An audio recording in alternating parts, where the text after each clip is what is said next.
माँ का दूध बच्चे के विकास के लिए बहुत जरूरी होता है, ये हम हमेशा से सुनते आए हैं। लेकिन बिहार में कुछ ऐसा हुआ जिससे माँ का दूध ही बच्चे के लिए खतरा बन गया। दरअसल बिहार के कई जिलों में नई माओं के ब्रेस्ट मिल्क में यूरेनियम मिला है। ये बात सामने आई है एक रिसर्च में।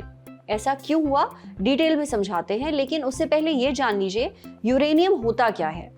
यूरेनियम एक हैवी मेटल है। किसी भी हैवी मेटल की थोड़ी सी मात्रा भी बहुत नुकसानदेह होती है।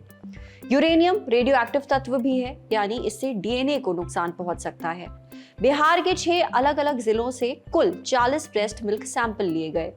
ये जिले हैं भोजपुर, समस्तीपुर, बेगूसराय, खगड़िया, कटिहार और नालंदा। ब्रेस्ट फीड करवाने वाली महिलाओं से 5 मिलीलीटर ब्रेस्ट मिल्क लिया गया। ये सभी महिलाएं 17 से 35 साल के बीच हैं। जांच में पता चला कि इन सभी महिलाओं के ब्रेस्ट मिल्क में यूरेनियम है। यूरेनियम का लेवल 0 से 6 माइक्रोग्राम्स प्रति लीटर था। सबसे ज्यादा यूरेनियम कटिहार जिले में रहने वाली महिला के दूध में मिला है। लेवल है 5.25 माइक्रोग्राम्स प्रति लीटर। अगर औसतन देखें तो नालंदा जिले की महिलाओं के दूध में सबसे कम यूरेनियम मिला।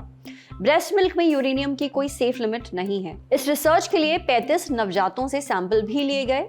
इनमें से 70% बच्चों के खून में यूरेनियम मिला है, जो शरीर पर गंभीर असर छोड़ सकता है। जैसे ये किडनियों को नुकसान पहुंचा सकता है, हड्डियां कमजोर कर सकता है। हालांकि बच्चों की सेहत पर यूरेनियम का कितना असर पड़ा है, ये स्टडी से पता नहीं चला है। ये रिसर्च 21 नवंबर 2025 को साइंटिफिक रिपोर्ट्स जर्नल में छपी है। इसे पटना के महावीर कैंसर संस्थान and research centre, lovely professional university और एम्स दिल्ली के रिसर्चर्स ने किया है। रिसर्चर्स ने 273 लोकेशंस पर ग्राउंड वाटर में भी यूरेनियम का लेवल जांचा। दिलचस्प बात यह थी कि नालंदा जिले के पानी में यूरेनियम का लेवल दूसरे नंबर पर था, लेकिन इसी जिले में महिलाओं के ब्रेस्ट मिल्क में सबसे कम यूरेनियम मिला। अब सबसे बड़ा सवाल यही है कि महिलाओं के ब्रेस्ट मिल्क में यूरेनियम आया कैसे। सीके बिरला हॉस्पिटल दिल्ली में ऑब्स्टेट्रिक्स एंड गायनेकोलॉजी डिपार्टमेंट की डायरेक्टर डॉक्टर कीर्ति खेतान कहती हैं कि यूरेनियम नेचुरल रूप से पाया जाने वाला रेडियो एक्टिव तत्व है। ये चट्टानों, मिट्टी और पानी में बहुत कम मात्रा में पाया जाता है। ये शरीर में कई जरियों से पहुंच सकता है, जैसे यूरेनियम से दूषित पानी पीने से, दूषित मिट्टी में उगी चीजें खाने से, हवा में मौजूद धूल के जरिए फेफड़ों में जाने से।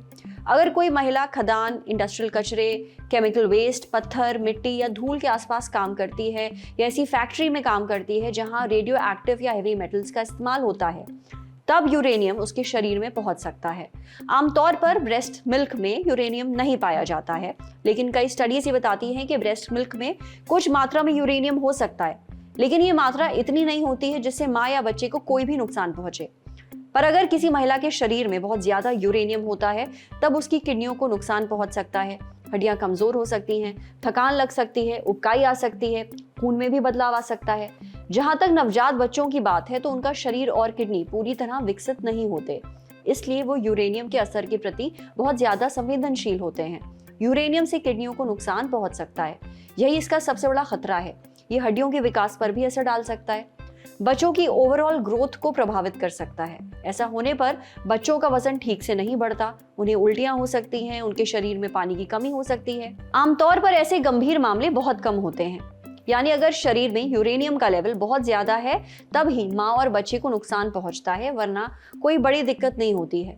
बिहार में रहने वाली महिलाएं जो अपने बच्चों को ब्रेस्ट फीड करवा रही हैं, वो दूध में यूरेनियम मिलने की खबर सुनकर परेशान ना हो। आप आराम से बच्चे को दूध पिलाइए, क्योंकि एक तो इस रिसर्च का सैंपल साइज बहुत छोटा है, दूसरा वर्ल्ड हेल्थ ऑर्गेनाइजेशन यानी कि WHO ने 2001 में बताया था कि औसतन इंसानी शरीर में लगभग 90 माइक्रोग्राम यूरेनियम पाया जाता है। यह आमतौर पर पानी, खाने और हवा के जरिए शरीर में पहुंचता है।